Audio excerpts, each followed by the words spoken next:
tough session. It's amazed me over the past 2 decades how the relationship between tough and BAUS has emerged. Not infrequently we get requests at BAUS to fund various bits of activity, and as an association we've never really been in a position to do so, and what we do is we point them right towards tough, and tough have actually been incredibly supportive of bringing urology to the fore and issues related to urology to the fore in relation to the public. So I was delighted to see the cyclists come in on Monday, having raised in excess of 60,000. Later this year, there's the Tough Atlantic Challenge, where we're hoping to raise a lot of money for Tough, which in turn will go to fund lots of activities from which we'll ultimately benefit. So I'd like to ask Louise de Winter, Chief Executive, to come to the stage and to formally introduce Roger, who tells me that this is his 36th BAUS, and he's threatening, I hear, that this may finally be his last lecture. I somehow doubt it. Louise.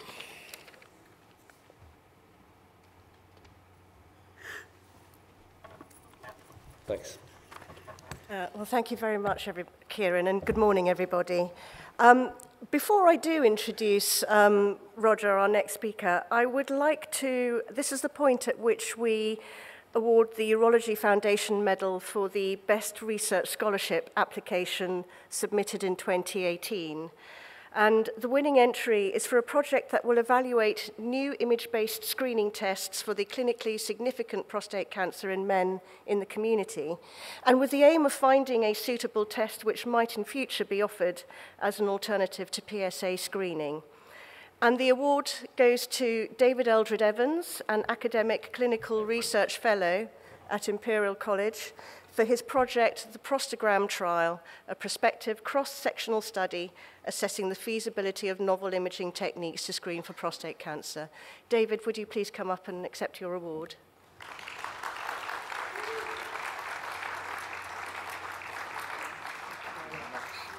David. Very good. Congratulations, David. Let's do. There we go. We've got. It's always out here.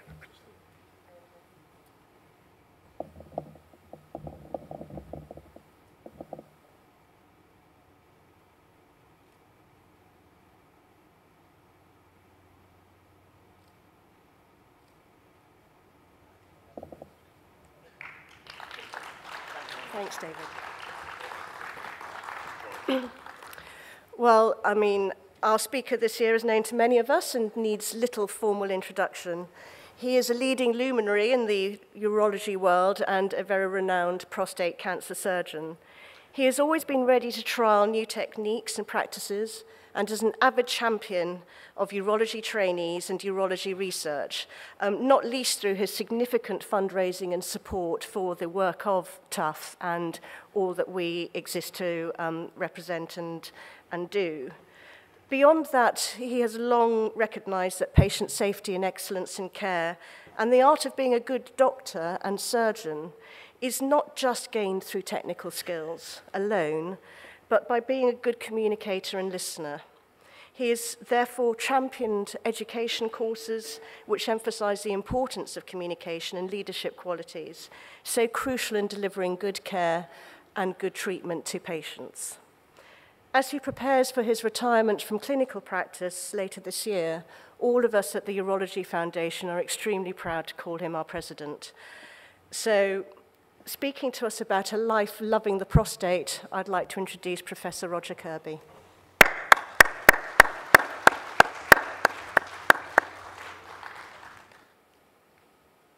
Well, thank you, Louise, and thank you, BAUS. Yes, my 36th BAUS. I think I've got 36 BAUS bags in a cupboard, which maybe I'll be able to use for a good purpose when I retire. So I've got about 25 minutes to talk you through a journey through my prostate as a prostate cancer surgeon. There are 7 themes that I'm going to try and whistle through, some light-hearted stuff, some more serious messages. So influences and absent friends, prostates and my operation, avoiding error and litigation. We've had some fantastic sessions this morning from David Sellu and from Portsmouth. Men's health, resilience, emotional intelligence, and we're going to finish up with the Urology Foundation. So these are some of my heroes: Henry Thompson, Terence Millen, John Blandy, TW, Patrick Walsh, and Manny Menon. I like that expression, standing on the shoulders of giants, because me, like Tom and Nicholas, who I can see in the audience there, had the benefit of some fantastic training 30 years ago in London. So Terence Millen, retropubic prostatectomy. I love the story of him operating on a patient in retention and then getting that patient to stand up at the RSM and actually pee into a bucket, demonstrating a magnificent stream, like a policeman's horse in front of everybody. John Blandy taught me how to do TURP. Richard Turner-Warwick, not only urethroplasty, but open prostatectomy. Jeff Chisholm, I think's magnificent contribution was really getting Gleason scoring for prostate cancer accepted in the UK. Dr. Walsh taught me how to do a radical prostatectomy, and Manny Menon had the brilliant idea of switching to robotic prostatectomy. So here's Henry Thompson. He worked just down the road from the prostate centre in Wimpole Street. He was famous for having octave dinners of the great and the good, including the King and the Prime Minister and influential people. And he also was interested, like me, in fundraising. Terence Millen, as I mentioned, the open prostatectomy changed people's lives by making them catheter-free. And it's his celebration of his contribution, setting up the Royal Society of Medicine Urology section 100 years ago, which we'll be celebrating in 2 years from now. John Blandy's contributions, well known to everybody. He's a fantastic writer and a fantastic illustrator of his own books, and he taught me a lot about writing and urology, and especially TURP. TW, who's now 94 years of age and living in the West Country, still pontificating in his inimitable way. Fantastic mentor of mine at the Middlesex Hospital. Here he is serving the Christmas turkey with Janie LaCosta, his favourite sister on the ward, many years ago. And there's Dr. Walsh with his famous operation and his discovery of nerve sparing, which influenced urology so much all over the world. And Manny Menon, who had the brilliant idea of using the Da Vinci robot to achieve radical prostatectomy. And although it's tough to get the evidence together to actually prove that robotic prostatectomy is better than open prostatectomy, I can tell you, having done about 2,000, more than 2,000 of each, robotic prostatectomy is so much better for the patient, so much better for the surgeon. The number of calls you get in the middle of the night from blocked catheters, etc., just absolutely plummeted as soon as you learn how to use the robot properly. So some sadly missed colleagues. I know that many of you will know many of these people. Poor Malcolm Cote died so young from a cardiomyopathy, was found dead in bed by his wife. Tim Christmas there also died prematurely on board that boat when we sailed across from Southampton to Bouse in Jersey in the 1980s. There's Tim Christmas with Bill Hendry. You'll notice that Bill Hendry's shoes are nice and clean, and Tim's were scruffy, as they always used to be, wearing his John Lennon glasses. Bill Hendry was one of my mentors at Barts when I was a consultant, along with Hugh Whitfield. And when he retired, he went to one of the Scottish Western Isles, and sadly had a heart attack and died aged 72, partly because there was no coronary care unit on the Isle of Lewis, and it took too long to transfer him to Glasgow. John Wickham died just a few months ago. I was at his Thanksgiving at Barts just a few weeks ago. Fantastic contributor. And I think looking back now, it's probably John Wickham's contribution of all the urologists, all the famous urologists that I've just mentioned. John Wickham's contribution introducing percutaneous surgery that probably is the most influential worldwide of all his peers. Here's dear John Anderson on his motorcycle that he bought after he was diagnosed with metastatic prostate cancer. He sent me this slide of his liver with metastases in it, and it was unbelievable, the bravery with which he accepted the fact that he was never able to take up his position of president of Bouse because of this diagnosis. John Fitzpatrick, my dear friend, died prematurely from age 66 from subarachnoid hemorrhage after using his exercise machine too vigorously back home. This is the last photograph ever taken of John Fitzpatrick at the Vintners Hall. It was a tough event, actually, and John with a glass of champagne in his hand, as usual. I still miss John very badly. And this is Dr. Studderford, who died just a couple of weeks ago. His obituary appeared in the Times last week. Dr. Tom was a great advocate of red wine as a curative for most ills, and I certainly subscribe to that view. But he was also a great advocate of PSA testing in the days when there was a massive reaction against PSA. There still is, actually, to some extent in some quarters. So moving on, one of the things I'm maybe most proud about is starting this journal, Prostate Cancer and Prostate Diseases. It's now its 20th anniversary, and I just saw this morning that its impact factor had gone to 4.0. It shows you how long it takes before a journal becomes established. And the Journal of Clinical Urology, which is doing so well at the moment, it just has to be patient because it takes so long to establish a journal. Well, one of the things that's really changed urology, apart from the robot, which I'll come on to in a minute, is the use of 3T MRI. And I'm proud that it's British urology that's really established this. And for a change, we're ahead of the Americans in this respect. The protocol from Mark Emberton and Caroline's group at UCL of using MRI ahead of biopsy has absolutely transformed the experience for patients and us as clinicians, and it's reduced markedly the number of small, insignificant cancers that are picked up that have to be managed by active surveillance, and I think that's a major benefit. But we still need to separate the dangerous tumours from the pussycats that can be managed by active surveillance, and I think molecular technology is going to help us as well as MRI. That's a DNA molecule merrily rotating. And the tests like Prolaris test and the Oncotype DX test, which at the moment are rather expensive and rather cumbersome to get, I think I would predict over the next few years we're going to be seeing more molecular testing to tell us which patients should be categorized for active treatment against non-active treatment. Well, this is my prostate biopsy because when I came back from Patagonia, having cycled 4 tough across the Andes, at the very top of the mountain, somebody said, "Roger, you look as sick as a parrot. You look as though you're going to die. You better get a cardiac check," which I did. My heart turned out to be all right, but whilst I was in the MRI scan, I said, well, you may as well scan the prostate because I love MRIs of prostates. And there was a little tumor just sitting there, so I didn't really hesitate too much. I decided to have it removed surgically. This is me on the operating table with Sister Chewy and Krishna Patel, who seem to think my operation is a massive joke. And this is the dream team that whipped out my prostate for me, Prokar, Krishna, and Ben Chalakam. And that's my prostate sitting nicely on a little swab there. I think they took away the left neurovascular bundle. I can see it just glistening there. But there's the tumor. You can see it on the slides there, and it was contained. It was 5 years ago. My PSA remains undetectable, so I think I've dodged the bullet.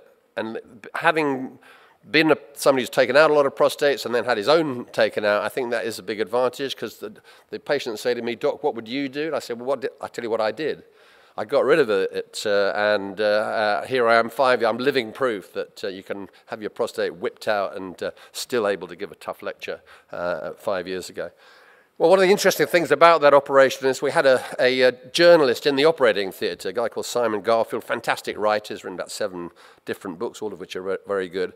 And then he wrote this article which was published in the Observer Colour Supplement about a delicate operation, and there's old Prokar looking slightly wistful and me standing beside him with the operating theatre. We also wrote about our experiences in Trends magazine, which is one of my favourite occupations, editing that. And it was a tale of 4 prostates, and I don't know whether you can read the 4 urologists there, 2 of whom have passed away from metastatic prostate cancer, and 2 have dodged the bullet, me and Damien Green. So it shows, you know, people say prostate cancer is a toothless tiger and you can live with it rather than die from it. There's good evidence in urology there's a 50% mortality, so that is scary. Well, coming back to robot surgery, you know, this is a slide I borrowed from PS, where he showed it at a recent meeting. The adoption of robotics in the UK is extremely good. Nearly 100% of prostates are done robotically. I think it just proves the fact that if you believe something works, then it works because people take it up. There are other techniques such as HIFU where the take-up rate is much, much lower. So I think that's evidence. We need, of course, trials to confirm that. But the common sense evidence is that anything that's adopted to that extent has to be the best way to do it.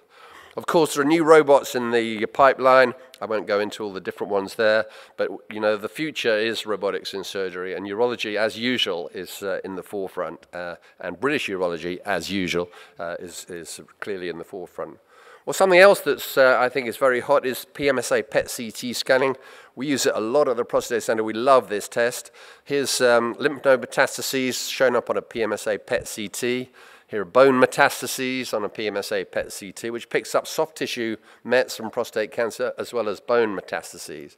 And there's a very exciting development. We've sent a couple of patients, actually two rather ardent, tough supporters, to Germany for treatment with PMSA,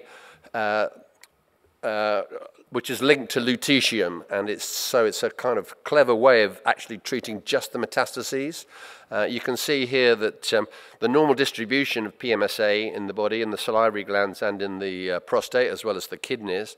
So if you link in, you can use it diagnostically to pick up metastases. There's some metastases rotating in a patient. And you can also tag on a radionuclide beta emitter, which is lutetium, and there's a patient, the same patient actually, having been treated where the metastases have almost disappeared. So it's experimental at the moment. We were talking about it in the symposium last night. There's no good clinical evidence yet that it's going to work, but I think it's one of the most exciting possible developments in the future, a smart way of treating metastases. This is a patient who's had 4 courses of lutetium. Each time his PSA has dropped, and the 2 patients that we're sending across to Germany show similar responses. Well, this is just a little video clip of me some years ago, and it's a kind of salutary tale, really. Can you turn the volume up? Our very special guest today is Roger Kirby. He's a consultant urologist at St. Bartholomew's, and it's a pleasure having you with us today. Thank you, Kevin. And he's going to talk to us about a very common disease, I understand. This is the prostate. Prostate, yes. And heretofore, we've treated this always with surgery. In fact, there's a new drug which is in development at the moment that may transform the prospects for people with this disease in the future. So what is it called? The drug is called Proscar. Proscar. Now, sitting next to you is Kevin Delaney. He's a reporter for WXYZ TV. And Kevin, you have the first question. Yeah, Mr. Kirby, or is it Dr. Kirby? I'm sorry, whichever it's it is. Mr. Kirby, I'd like to establish your credentials first. How much, you've been involved with Merck on this new drug testing, is that correct? Correct. How much compensation are you getting from Merck, and how for your involvement in this? Yeah. Do you come at this impartially, or are you on their payroll? Yes. No, we were very strict that I'm not on their payroll. I have no personal reimbursement for my work. Well, so what is in it for you from Merck to go along? You took a trip to Munich, and he spent some time in a luxury I guess hotel in Munich. that didn't count, I suppose. No, I think that that was a scientific meeting. We were discussing the pros and cons. So there's no other compensation other than nice fat trips. You don't think you compromise your position at all in kind of pushing this new drug that they're working on, do you? No, I don't think so. I think You're very excited about it. I'm excited about it, and we feel that if this drug works, and we're working objectively to prove that it does, that it will be of real benefit to patients. In essence, doctor, they're guinea pigs, right? To some extent, you have to try a drug, but if we do it in a controlled way... Has anything unusual happened to any of those people who are taking that thing? No, we've seen very few side effects with this drug. Well, what's the worst you've seen, would you say? We had one individual on the drug who developed a rash. That was the worst that we've seen, Where was the rash? Did he live, or...? Yeah, he survived, I see. We stopped the tablet and the rash disappeared. Oh, I see. That's the worst you've had only? That's the worst. Where was the rash? Okay. It was all over his body. All over? Oh, my God. He still has it? No, it's gone disappeared away. now. It's gone now. As soon as you stopped taking the drug, it went away, so something's wrong. But that's... That was one patient. One out of how many? Thousands of patients. Thousands of people have been treated. Oh, I'll move on. But you have to be careful when you're being interviewed. As my daughter found out on the Graham Norton show a couple of weeks ago. So there are problems, there are challenges. You know, there's the NHS litigation time bomb with current claims valued at £60 billion. And there are companies like this law firm advertising to help patients sue us for the mistakes we make and for bad outcomes. The truth is, everybody makes mistakes. Even the Prime Minister makes mistakes. That's her set falling apart during the Conservative Party conference. And I've made mistakes of my own. And in urology, I think we'll all remember the case where the wrong kidney was removed. And of course, there's lots of lessons that can be learned. And John Reynard's working now with a pilot called Peter Stevenson to learn the lessons from the aviation industry to avoid mistakes. This is one of my mistakes, actually, in robotic surgery. This patient developed a cecal infarction where, as a result of the tilt on the operating table, when we untilted the patient, the cecum had flopped backwards and became ischemic. So I had to get the general surgeons to come in and do an emergency right hemicolectomy to help me.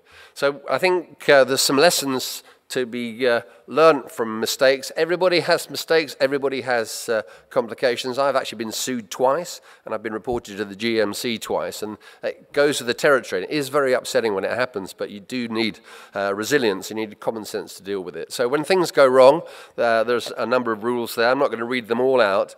I think apologizing for the error often can be a way of stopping litigation. The writing scrupulous notes is absolutely essential, and it's best to write them before the mistake happens rather than afterwards, because the lawyers just take you apart if you haven't documented things clearly. So these are the 7 deadly sins of surgery. I'm not going to go through them all. Hubris, arrogance, and anger.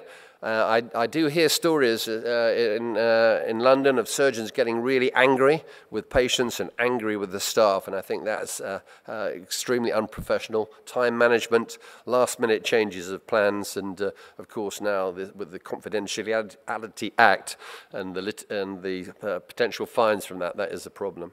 So one of my other interests is men's health. I'm just going to whiz through these slides so I don't finish too late. Some unhealthy habits of men.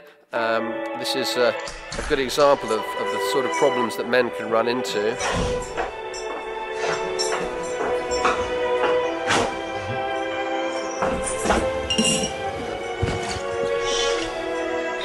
This guy's not a urologist, but he could be.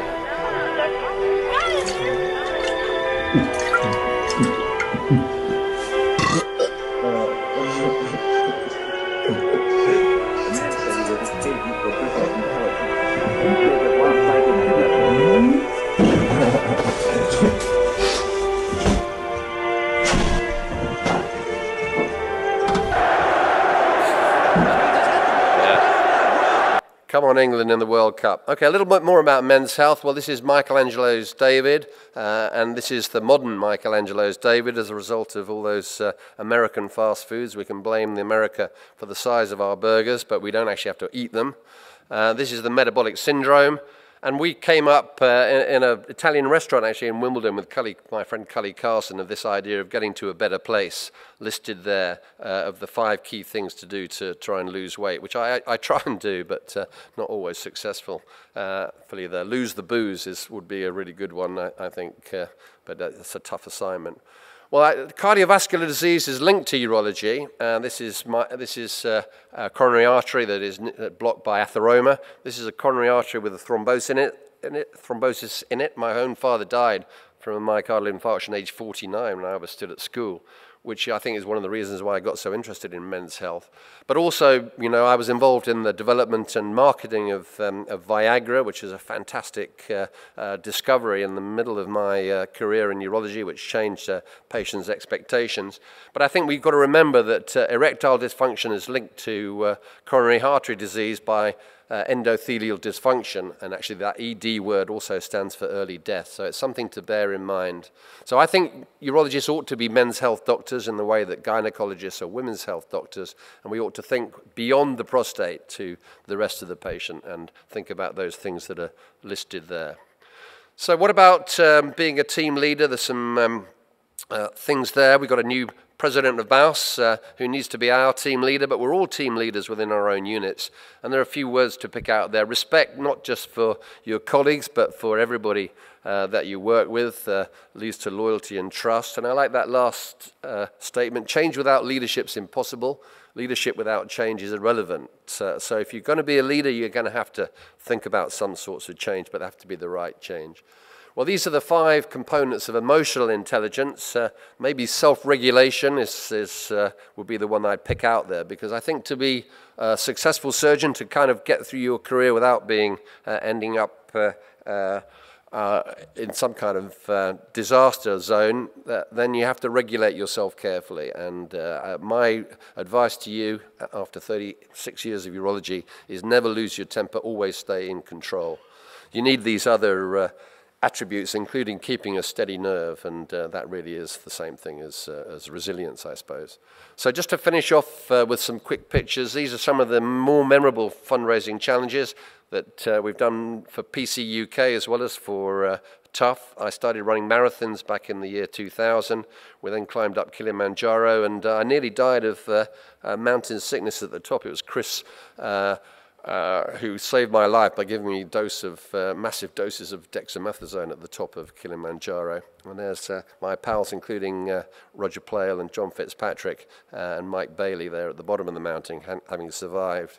The guy in the middle there is Sir Harry Solomon. He's just helped us get a £12 million donation for King Edward VII Hospital. And that's Sir Marcus Setchell, who gave birth to Prince George, the future King of England, so he's pretty famous. And this is us at the bottom of in Nepal. You can see the donkey in front of Roger Plale is looking rather nervous. I don't really know why that should be. This is us cycling in the first of the cycle rides in Sicily. Then we went to South Africa, Malawi, Madagascar. There's dear old Peter Rimington, who wore that T-shirt prophetically, because when he got home he ended up having a heart attack and having a stent put in his left anterior descending branch, the Widowmaker artery. There's Louise in the middle there, because Louise is amazing. She's come cycling with us, and she's just as tough as the CEO of Tough ought to be. These are the urologists last year, having at Angkor Wat in Cambodia, having cycled through Vietnam and across the Mekong Delta. We've done fundraising with Steve Norris, who was our fantastic chairman of Tough, helped us raise loads of money with Fitzpatrick. We've had some help from some celebrities. I tried to get Andrew Lloyd Webber, after he took his prostate out, to write an opera called The Phantom of the Prostate, but he refused to do that. There's Stephen Fry, who Ben Chalicum operated on recently.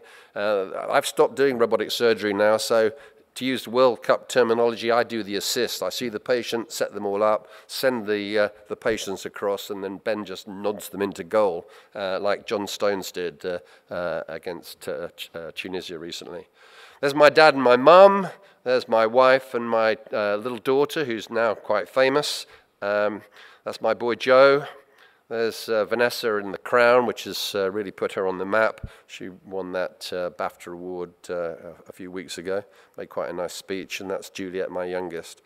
So resilience, you need to be resilient to be a surgeon, and you really need it. This is one of my favorite sayings from Scipio Africanus, who conquered the Carthaginian Empire on behalf of the Roman Empire. Our minds control our hearts, just as we're never downhearted by failure or complications. We are not puffed up by success either, and that's a good message. This is Winston Churchill's message: success is not final, failure is not fatal, it's the courage that continue that counts. So we've got some things coming up, so you can come trekking in Ethiopia to raise money for Tough. You can cycle in Costa Rica with Louise and Peter and the team in 2019. The Atlantic Seamen already had a mention. These guys are rowing 3,000 miles across the Atlantic, 2 hours on rowing, 2 hours rest, 2 hours on, going right across the Atlantic, and they've already raised about £60,000. We need to get to 100,000, so your help would be amazing. These are the brave guys that cycled. I think it was Roger Plale's idea, but the two Bens that organised it, Ben Eddy and Ben Chalicum, outside raising £60,000 has already been mentioned. This is Ben having got to the top of the steepest hill in England, 30% gradient. Ben looks a bit red around the face, I suppose, at the top of that. So I'd like to say thank you to Tuff, to Louise, to Baus, to all of you guys who I've just had such a fantastic journey through my career, and I've loved urology, and I've loved everybody that I've had the privilege and pleasure to work with. So thank all of you.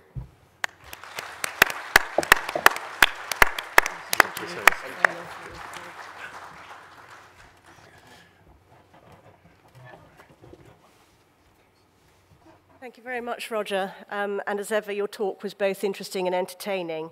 And while I'm here, I'd just like to add a couple of thanks of my own too, if I may, please. Again, they've already been mentioned, but I would like to thank Ben Eddy and Ben Chalakum for and all the team who cycled in the Bike for Tough from Scarborough to Liverpool. You know, I think this is the 4th year you've done it, and every year it gets bigger and better. So thank you very much for that, and you know, do join them. They seem to have quite a lot of fun on those rides. Again, the Atlantic Seamen, they've been mentioned a few times, but they are doing an incredible thing. They are rowing over 3,000 miles unaided across the Atlantic, and they're doing that to raise money for urology. I mean, Tough is the charity that benefits, but actually everybody in this room benefits if they can make it over the line and we can help them meet their goals. So please come and see what you can do to support the team. It's all to the benefit of urology. And, you know, we have got a stand here, and you still can come and have a go and have a row if you think you're tough enough. So do come and take a look and learn a little bit more about what we might be able to do for all of you in terms of supporting urology development, research, and your professional development as well. And finally, I would like to thank Baus, and I would like to thank Kieran and Duncan, the incoming president. We work very closely with Baus. We like the Baus team, and I think it's a very good relationship, and long may it continue. Thank you very much, everybody. Well done. Thanks. Enjoy your lunch.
Got three fantastic experts to help us see whether there's similarities or differences between the two. And the first speaker is going to be James Ndow, who's a very good friend of mine, a very distinguished urologist, comes from Aberdeen and is also very heavily involved in philanthropy. So James, if you could start to tell us the difference and the similarities between UK and the rest of Europe.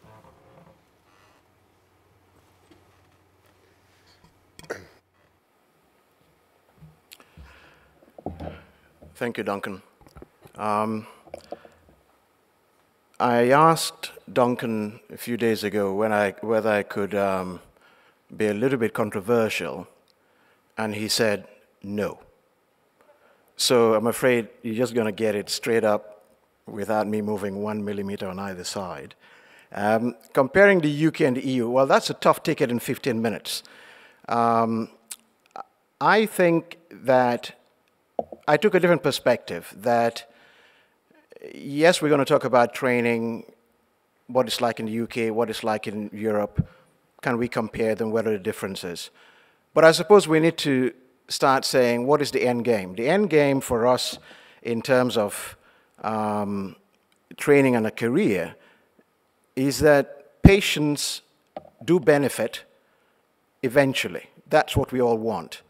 Now, sitting in the guidelines as I do, I know that for some recommendations, we won't specifically name them because it doesn't matter what they are, but for some specific recommendations that are underpinned by good quality evidence, that we all will say we should at least believe the evidence, 4 out of 5 patients in Europe don't get that care, right?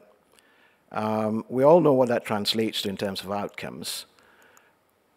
So let's now look at the UK and then compare. I've taken a part of, say, 5 countries that we can go through very quickly.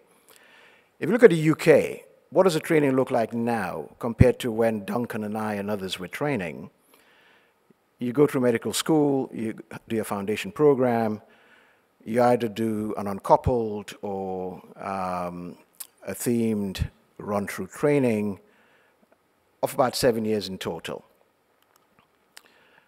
I took a look at what was on the training website, the latest expectations. And let's just take a look at transurethral resection of prostate, right? I'm a little bit concerned of where we've ended up here now. I understand that with medication, there aren't that many TURPs, but I think the consequences of skills is what we should be looking at. If you imagine in Newcastle when we were training, you'll do 120 or 150 TURPs in a year, right, as a trainee. But now the expectation is that by the end of your training, you'd probably just have done some of those numbers that some of you in the audience, more senior urologists, would have done in 1 year of your 10-year training, for example. In terms of, Duncan gave us a brief, by the way, to say we needed to talk about certain things, hence I'm shackled in the boundaries of some topics. Well, that's all right. In terms of private practice and government-run hospitals, I think the majority of us in the UK would be doing 80%, 70% NHS work, probably 20% private work. If you're drifting more towards the richer parts of the UK, like London, then you have more private practice, obviously. What do we see as challenges in the UK? I think the European Working Time Directive has a lot to answer for. In typical British form, we seem to be the only ones in Europe who's actually following it to the T, right? But that means that training has suffered, in my view. I think medical workforce shortages will become problematic. Clearly, the population is aging, which means urology is going to be more pressured. And then when you look at what we do for on-call in the UK, clearly the big centers, urologists are doing the cover. In small centers, you have general surgical support. We have pretty strong governance structures, annual appraisal, revalidation, national audits, trainer accreditation, etc. But then when you switch to the other big 5, if you look at Germany, same medical school 6 years, they've got specialty training 5 years, they've got no standardized residency program. Usually the head of training is the head of department for that unit. You may have further qualifications post 5 years, either in medical uro-oncology or in andrology, etc., taking 1 to 2 years.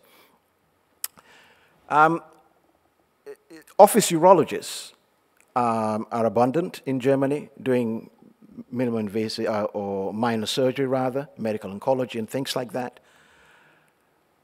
It's interesting that within the hospitals in Germany, you treat both private and public patients. They have similar challenges as we do, workforce shortages, and they're actually filling a lot of their positions now from urologists or doctors that come from Eastern Europe or from Middle East. They have a projection in Germany that they will have 20% more urological patients by 2030. So given that they cannot even man the positions they have by German urologists, imagine the challenges they have in time. And there isn't a great deal of alignment yet between the office urologists and the hospital-based services. They have excellent emergency cover. It was interesting to see what their governance structures were. At the moment, they don't have annual appraisal, they don't have revalidation, they don't have national audits, local audits are conducted. They do have hospital visits, site visits and things like that to quality control, especially around cancer treatment. But then when you drift to Spain, you have a slightly different proposition. They have a similar, I think getting up the medical school ladder is kind of similar across all European countries.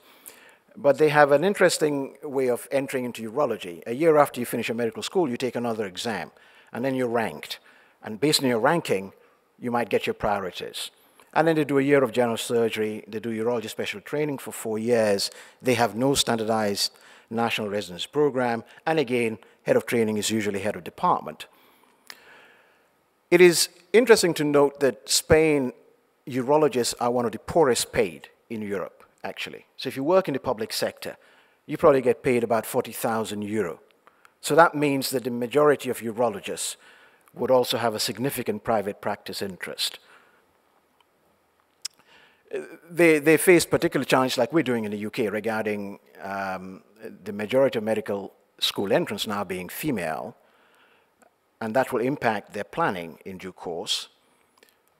Their on-call is slightly different in the sense that in Spain, a number of these units also do transplants, and they do both the retrieval and the transplantation. They again have no sort of appraisals, revalidation, and like we do in the UK.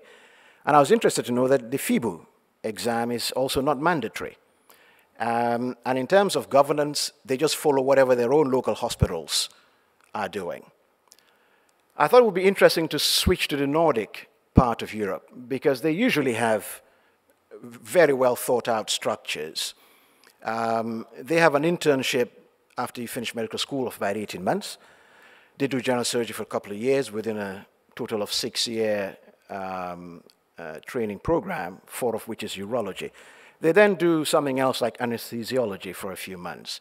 But again, no standardized national residence program, and again, head of department determines whether you've been well trained or not based on a logbook. In Sweden, as you would expect, most of the hospitals are public hospitals, very few private hospitals. You do have private practice that are largely office-based urology. The challenges in Sweden, in effect, that you don't have enough urologists to staff the smaller units because it's not attractive. None of the major surgeries get done in smaller units, no robotic surgery, etc. So they are struggling to staff smaller hospitals. Their on-call is very similar to what we have in the UK. And again, like the other European non-UK countries, no appraisal, no revalidation, etc. FIBU not mandatory, no written exams, local hospital structures to be followed. Finally, to drift to the Czech Republic. Again, medical school the same, five years. And then you have a 5-year urology training program, which includes general surgery, gynecology, oncology, and internal medicine. And you may have one or something else tagged onto that. And then you have the option of either working in the public sector or within the private hospital environment, or you buy an outpatient office urology type practice. They have a different set of challenges. They generally have a decreasing numbers of urologists that are available to work in their system. But what's critically problematic for them is that they're short of nurses, actually urology nurses, which is becoming a critical problem for them in the Czech Republic. I'm glad to say we don't do on-call like they do. The urologists have to live in when they're on call. That might creep into the UK, obviously. They similarly have no appraisal. They have no revalidation. Once every 10 years, someone might check that you have enough CPD points, and that's as much as the governance structures they have. I suppose the point for me is, does it matter? Have we gone too far in the UK in terms of all of the governance structures that we have? Are we spending far less time in clinics, far less time in theater because we're pushing pen and paper? Does it improve patient outcomes? Are we any better than any of the other European countries? Indeed, are we worse than them, despite not having all of the structures that we have here? And I think that will be certainly fascinating to talk about at some point. So finally, the message is there is much variation across Europe, much variation. And so when we in the guidelines are complaining about variation in practice in terms of adherence to recommendations, it is no wonder that there is variation. Thank you so much. Thank you very much. We're going to take questions at the end of all the three presenters when we can see what the global scheme is. James, I didn't realise you'd take anything I said seriously, so I didn't expect you to stay on message. So what do you want to say to be controversial? What is it that I shackled you from saying? Well, I was going to say, what is the point of all of this? Really, that's all I was going to say, and then sit down. No, seriously. I mean, because I think, joking aside, I think that the time that we all trained, we did not have all of these structures. Yep. I don't believe that we're significantly better now in terms of patient outcomes than we were then. I don't think that the quality of residents that are coming through to become consultants are anywhere as well trained or well prepared. I think we are grooming future urologists that, or surgeons that rightly in some ways believe work-life balance is very important, which it is. But I think it's at the expense, given that we've not resourced the system well enough to cope with that, I think it's at the expense of the health system, and it's at the expense of patients. I think that's the problem. And that's where I was going to go, if you'd allowed me. I've allowed you now. Thank you very much indeed. All right. Thank you.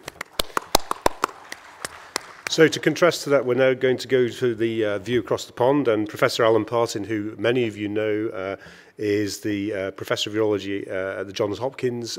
He's a very, very well-respected practitioner and has just recently got the Baus St. Paul's Medal. Alan, if you tell us your view from the States.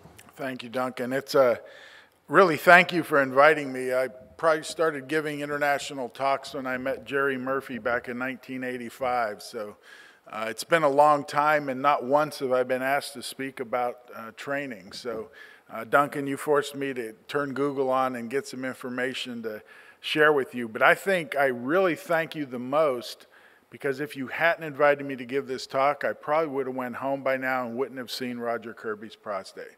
I mean, that was the highlight of my trip here. Word across the pond was that he actually performed that operation himself. So I think Ben has told me that that wasn't actually true. But I think, James, the answer that I come to after all my years of training residents and fellows, that the system has changed now from the product, asking us what we trained and how good a doctor and a surgeon they are, to the process. They don't care what we put out. They just want to make sure that they've had an opportunity to fill out surveys, to rate their surgeons, and I think it's causing a great harm to our training program in the United States, because the regulatory agencies have taken over. But I thought I'd give you a little bit of U.S. perspective of what these young people go through from medical school through residency, and give you an idea of at least what happened in 2018. to the people interested in becoming urologists. And again, thank you, Duncan. So here's what happens. Most of our young people go to college for 4 to 5 years. That 5th year is kind of an optional thing because a lot of them do what they call a gap year now. They take a year off to travel, to learn something unique, to extend their interest in what they're doing. But they're usually about 23 years old when they graduate from college. They go to medical school, and that's routinely just a standard 4 years of training. So now they're 28 years of age before they get out of medical school. And then they apply to residency. And in the United States, our residencies are either 5 years or 6 years. If you go to a 5-year program, it's essentially 5 straight years of clinical work. If you join a 6-year program, they have 5 years of clinical training, and somewhere in the middle, it happens to be the 3rd year at our institution, they get a full year of dedicated research to work on projects that they think will not only help their patients, but help their careers.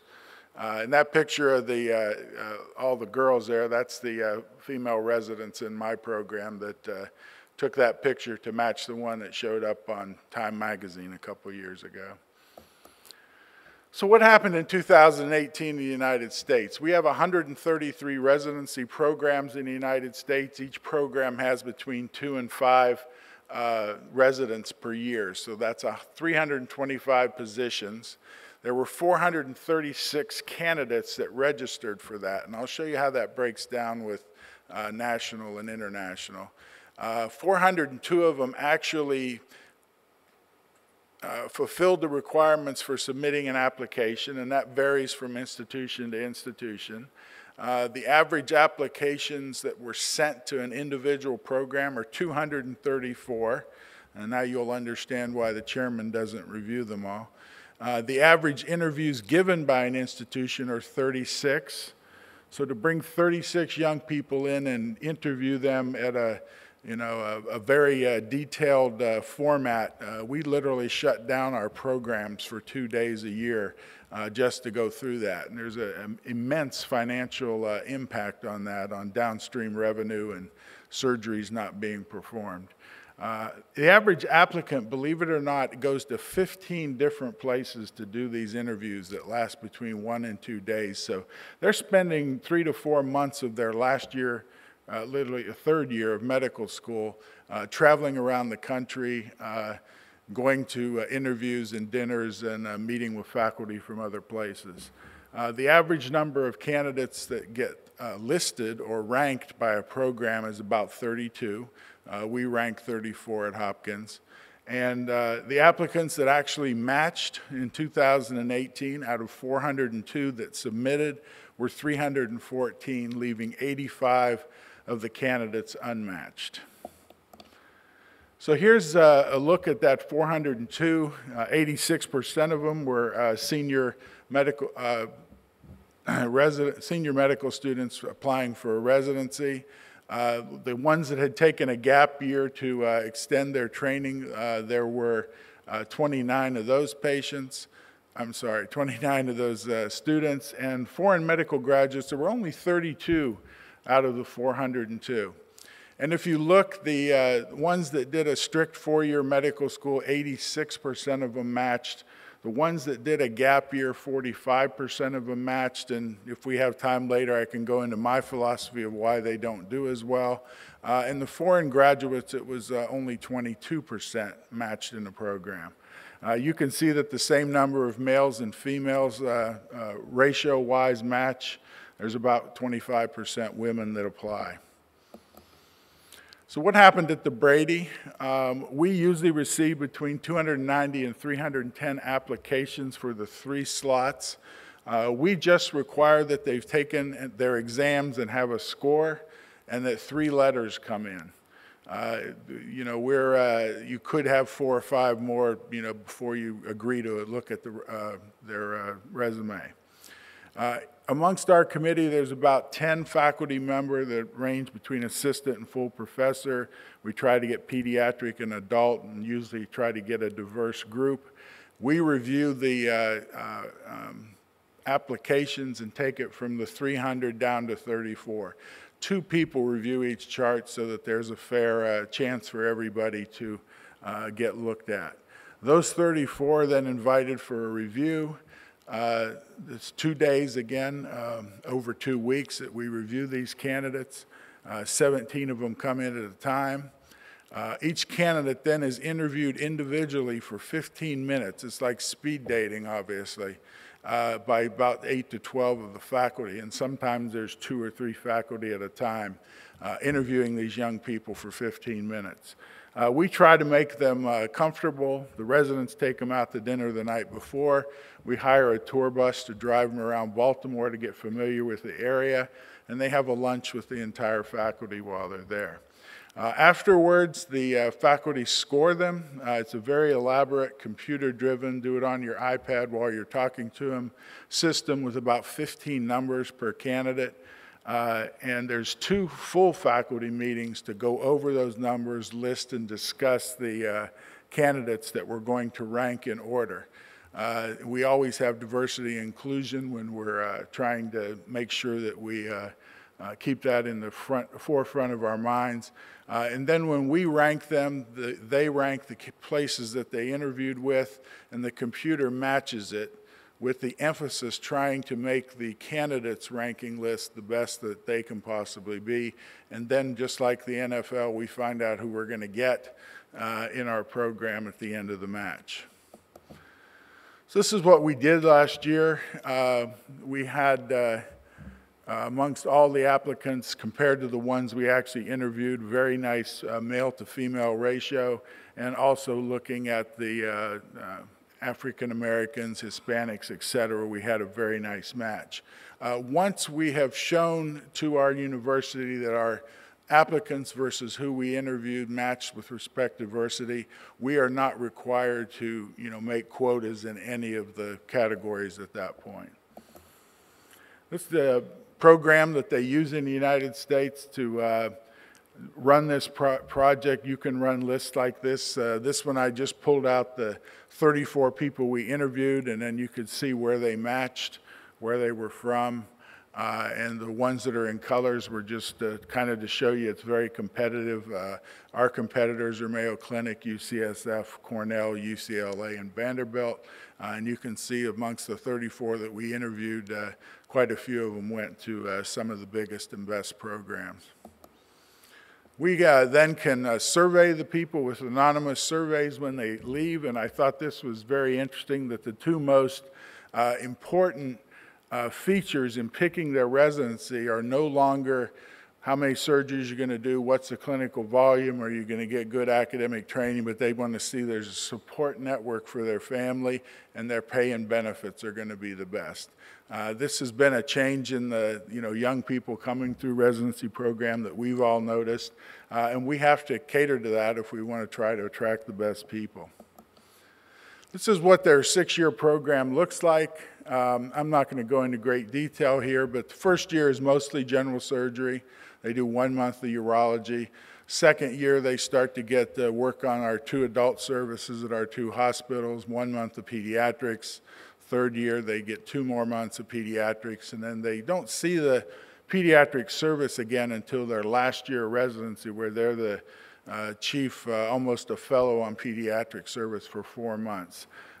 They also, in their last year, get 4 months of what we call the consult resident, where they almost have their own private practice group. They have their own clinics. They do all the consults in the hospital, working obviously under the supervision of an attending. And this is our product. Very proud of our residents. One staying with us for a fellowship this year. Nick in the middle has gone off to become the chief scientific officer for a company, working in stem cell research. A lot of the work that he and his colleagues in plastic surgery had done while he was at Hopkins. And Jeff Tsoyan is going off to do a 3-year fellowship at the University of Michigan on outcomes science. So the tally over the last 10 years, 43 residents came through and went into practice, 63% at academic positions, 12 have since become chairman or directors percent, and 11% of our residents have gone into private practice. And that now, since we take 3 a year, is happening about once every 2 years. And the last thing I want to show you is a new program, Physician Scientist Residency Training Program. The AUA put this program together to try to help a group of young medical students very interested in becoming hardcore physician scientists and keep them in urology.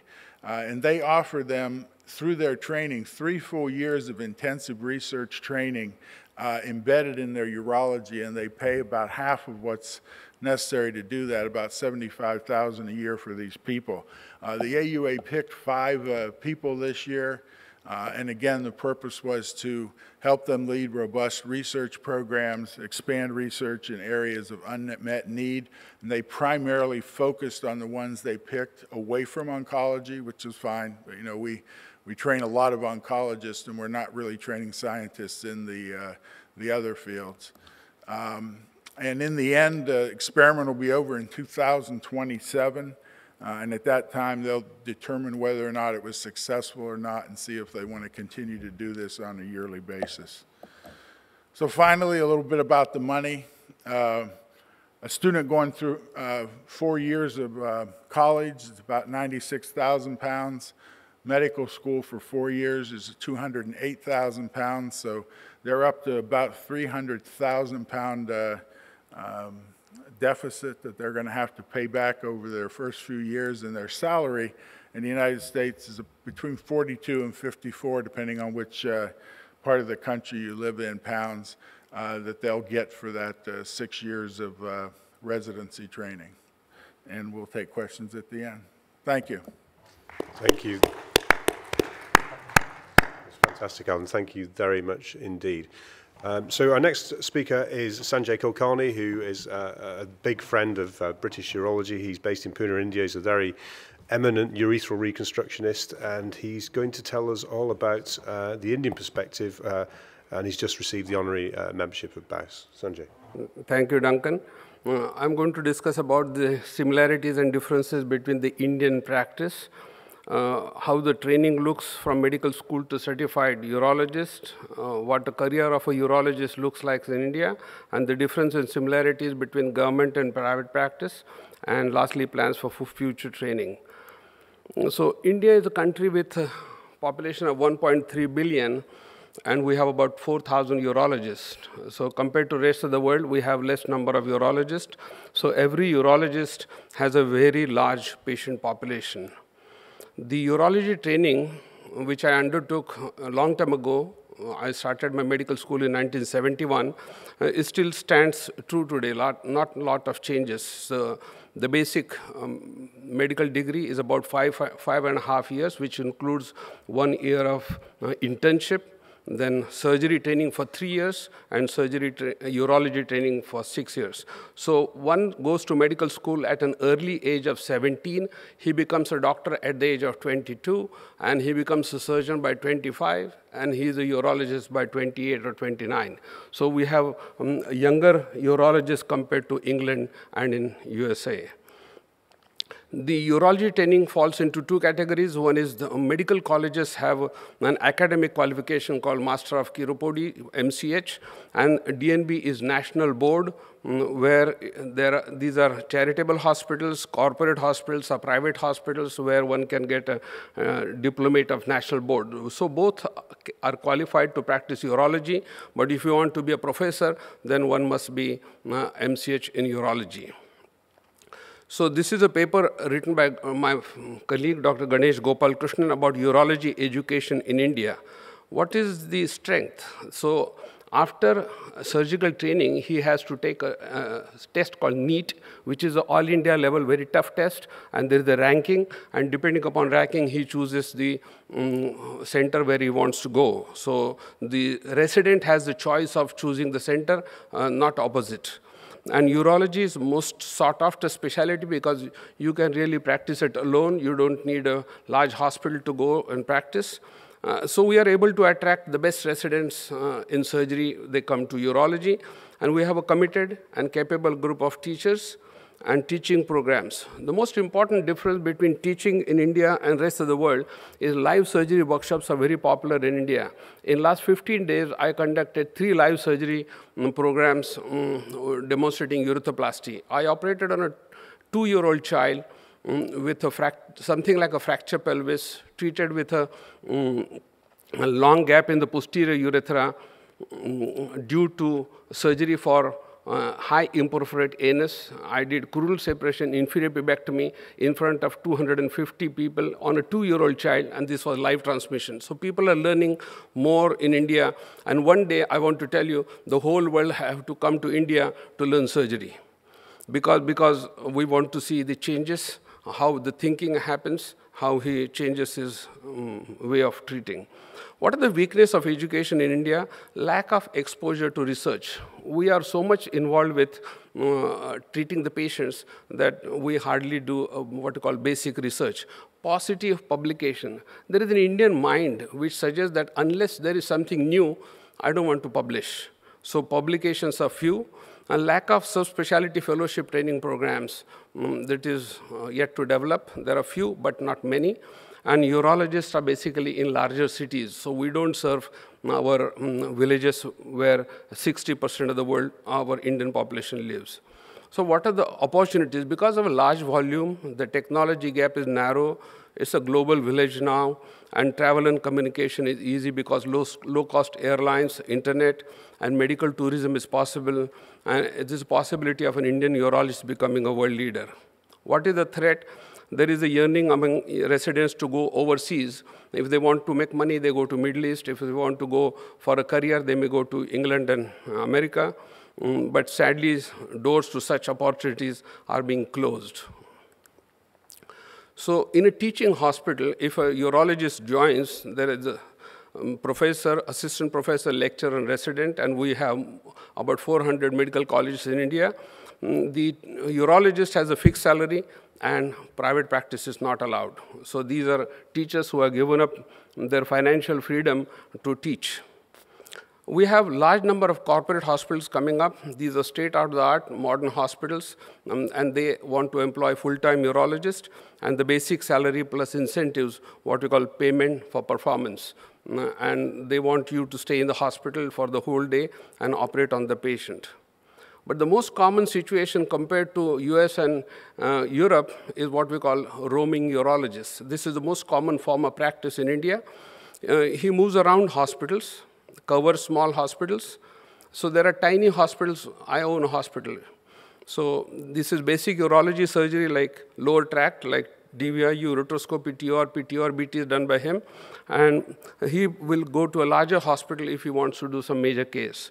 But important thing is he, on a Saturday, Sunday, he will travel to villages to provide service in small places. And this is what we call fee for service, or what we call, in America, they call it kill what you eat. So this is my colleague. He wants to show you how a urologist carries the equipment in his car.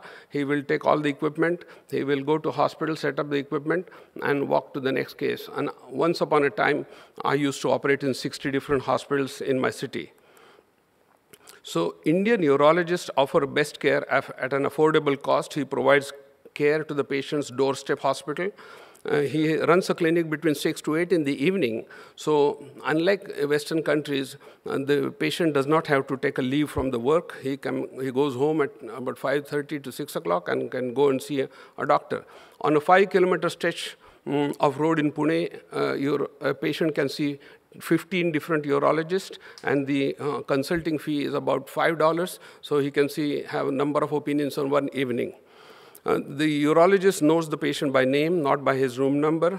He gives a personal care, and most important is, in India, we don't have any waiting list of any kind.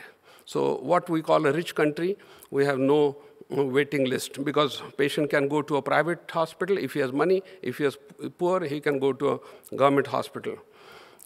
Most of the Indian urologists are experts in endourology because the volume is large. They are world experts in stone surgery, especially ultra mini and micro. and this is important, they perform their own puncture. Laparoscopy and robotic surgery, majority centers perform lap donor-nephrectomy, and now we are world leaders in robotic recipient surgery. There are some centers who have done hundreds of these patients. So I just want to give an example of my hospital. This is a 20-bed hospital, which is shared between me and my wife, 20 beds, 2 theaters, and we have all the facilities for urology and laparoscopic surgery. So I will give an example. This is a boy aged 10 years, had a fractured pelvis 2 years ago, had 2 failed urethroplasties. He comes by train. It takes him 3 days to come to Pune. He brought about 10,000 rupees, which is equivalent to $150. The cost of disposable for urethroplasty is around 300, but I will admit the patient, do surgery the same day, discharge 2 days later. 1 month later, when the boy is voiding well, smile on his face is my fee.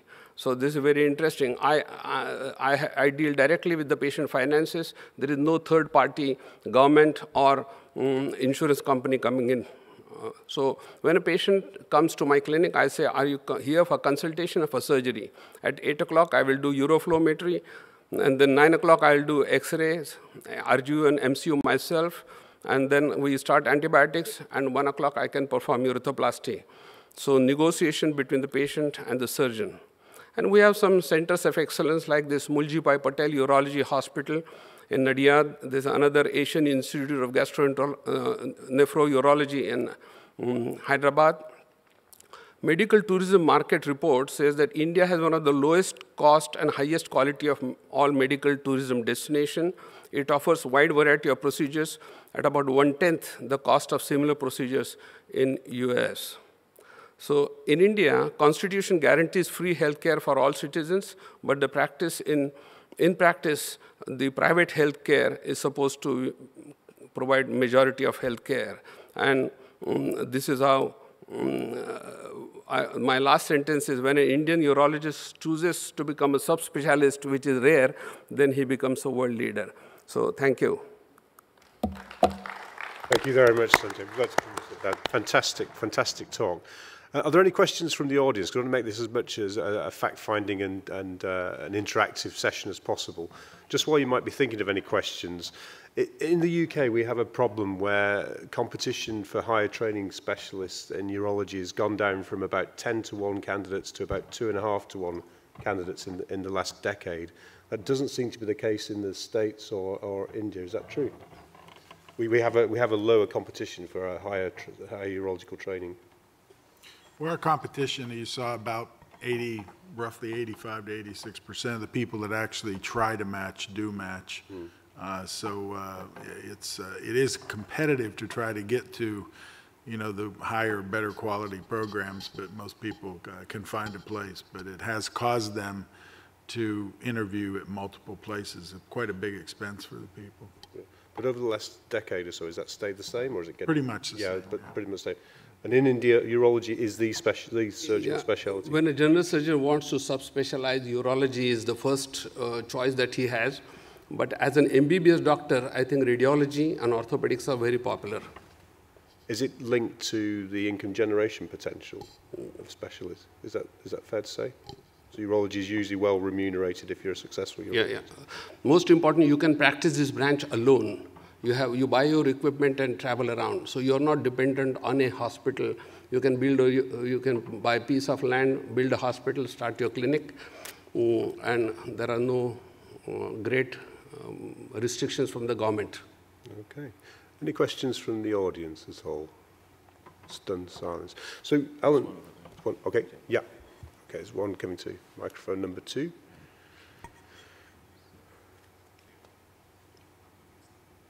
There's almost a rush now.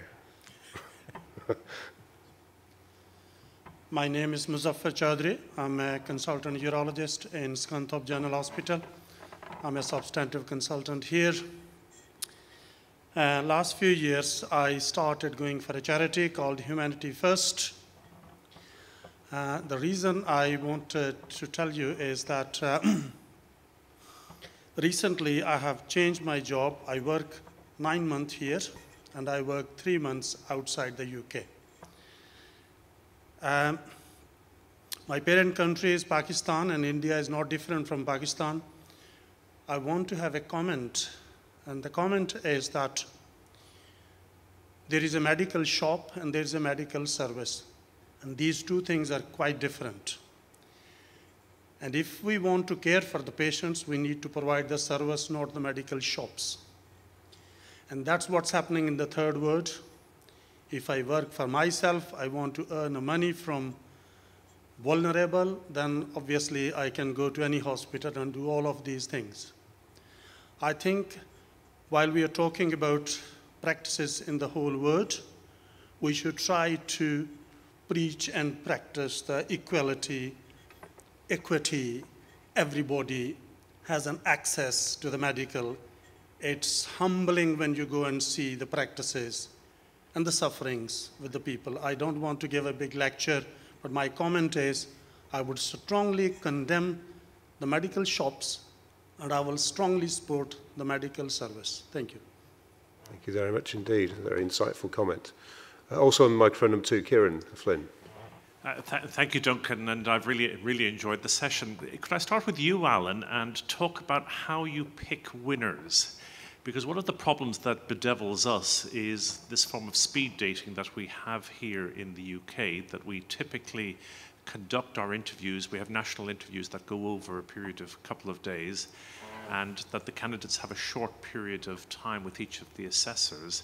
And consequently, those who fail don't necessarily do better the next year. And I'm wondering what effort you put in and whether you feel that you're successful wining, dining, and getting all the faculty to meet them over a period of a couple of days. One of our secrets is we provide an opportunity called a sub-internship. So a medical student, and they're allowed in the United States to do 3 of these during their last year of training. They come and spend an entire month with us, and they serve as an intern on the service so that we get a chance to meet them. They meet our families. We get a chance to talk to them. They learn who the residents are, and the residents get to know them. And almost routinely, 2 out of the 3 people we pick had taken that opportunity and done that.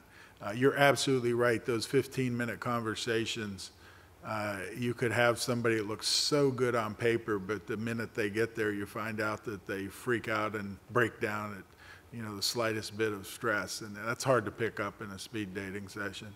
We look a lot at their papers they've written, the projects they've done. When I interview the patients, the candidates, I try to see if they can think on their feet, give them lots of questions that really don't have answers. So. Thank you. So the common theme that seems to James, you alluded to the fact that you think there's possibly too much regulation in the UK. Would you like to just expand on that? I think regulation has its place.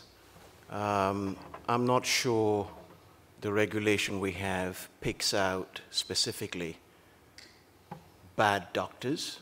I don't think the regulations we have specifically picks out dangerous doctors or surgeons. And I suppose the question is, why are we doing it at all? Or why are we doing it the way we're doing it? What is the purpose of it? I mean, I go through appraisal every year, but it's just like a process. I jump through the hoops. I know what I'm going to be asked, I know what I'm going to say, and I walk out. Now, I'm not entirely sure that's a good use of our time as surgeons, right? I think, actually, there's a lot to be said for what we had before, which is mentorship, right? Apprenticeship, where you work under, say, Kieran or Alan or whoever. They groom you. They get you to understand what their culture is, what the culture of practice should be. And then they soon find out that you're either good enough or you're an absolute waste of space and you shouldn't touch a patient again. They know pretty quick. I don't think appraisal does that. I don't think revalidation, the way it's set up, does that. That's interesting. I think appraisal should be a lot more reflective and a chance to sort of just take a step back from your practice and examine things. It gives you a bit of protected time to think about it, but actually doing 2-hour modules of how to wash your hands as a surgeon is ridiculous. Microphone number 2. Hello, it's probably just a comment. I want to talk about appraisal, but this has been addressed. The three speakers were presented such a varied and different sort of background and current practice that I don't know how and what can I learn based in UK, because I mean the American practice without a public healthcare system like NHS is completely different, and India, I think, is similar, a private system, which is two system for rich and the general mass, and the system. I'm originally from Pakistan, and again, like the first speaker, India is probably not very different, I would have thought.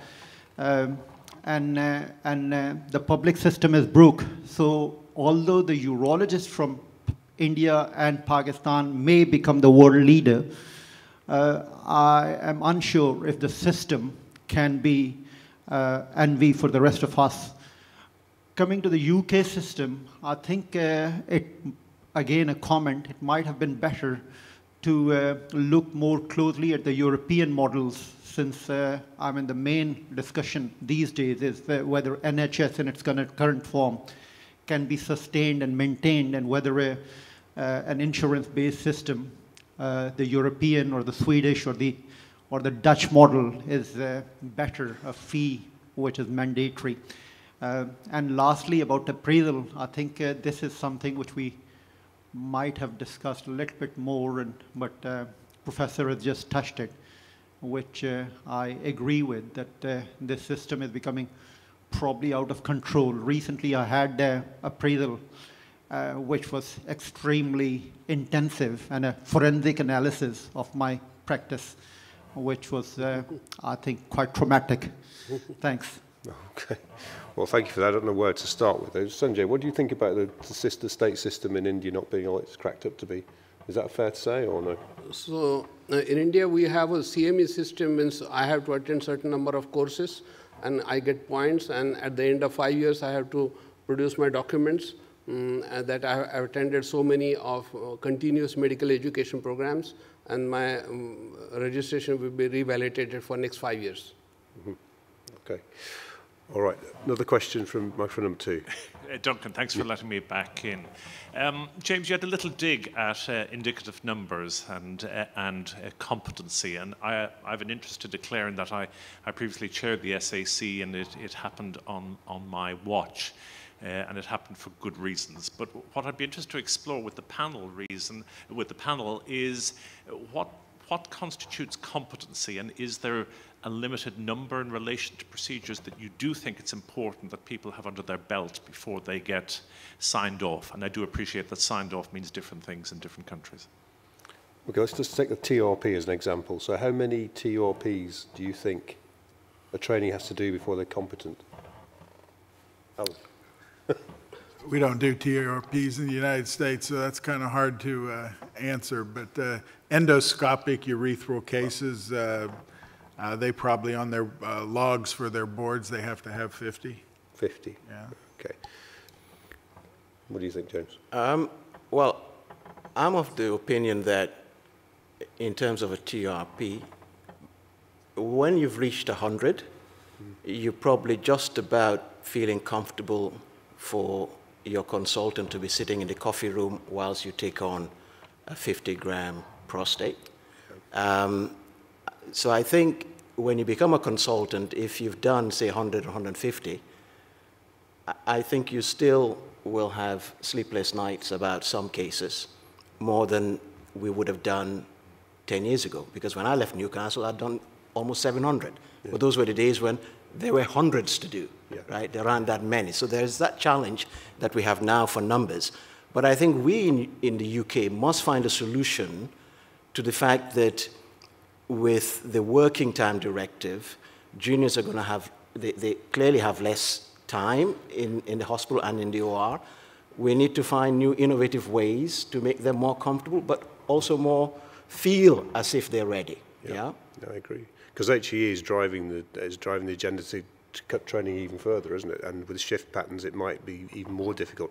I think it's probably a combination, isn't it, between assessing to be competent at the procedure, but actually already having the experience so that you can do the large prostates, you can deal with the complications, and you don't see that just in a very small TURP standing behind somebody. Sanjay, how many TURPs do you think you need to be? There is no fixed number, but all over the world, the number of TURPs is slowly going down. Yep. So I don't know exact number. What would you say there? How many? If you had a colleague coming to work with you and they'd done 50 TURPs in your training, do you think that's in their training? Is that enough, or do you think more than that? I think with the new camera system, I will give him a few TURs to do, and if he is doing well, I will leave him alone. So technology is a saving grace. Alan, yeah. I think a statistic that I just saw recently at a meeting from our board examiners, they require to sit on your boards and answer the questions and do the cases that you have at least first assisted in 35 radical cystectomies. Then they go back 2 years later when the people come back to sit for their boards when they actually have been in practice for 2 years. The average number that they've actually performed while they've been in practice for those 2 years is 1.